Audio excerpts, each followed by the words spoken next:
Hi guys, welcome to Balu movie review channel. ఈరోజు మీ ముందుకు వచ్చాను డార్లింగ్ మూవీ రివ్యూతో. మూవీ ఓకే, యావరేజ్, అలాగని అబవ్ యావరేజ్ కూడా కాదు, యావరేజ్గా ఉంది మూవీ.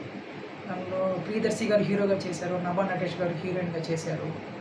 మూవీ కామెడీ కూడా ఎందుకు హై రేంజ్లో లేదు, ఒక లో రేంజ్లోనే, అంటే అవసరము అంతవరకే జరిగింది కానీ హై రేంజ్లో కామెడీ లేదు. మూవీ కూడా ఇంకా కూడా చెప్పాలంటే రఘుబాబు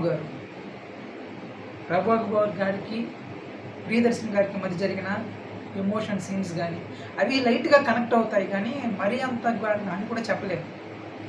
మూవీ సోగా ఉంది, only one time watchable movie. మీరు కూడా ఒకసారి చూడొచ్చు మూవీ. అయితే ఇంకా మీరు కూడా వెళ్ళి ఒకసారి చూడండి. మీ అభిప్రాయం ఏందో కూడా కామెంట్ సెక్షన్లో కామెంట్ చేయండి. ఇంకొకటి ఏంటంటే ఛానల్ని లైక్ చేయండి, సబ్స్క్రైబ్ చేయండి. బాయ్.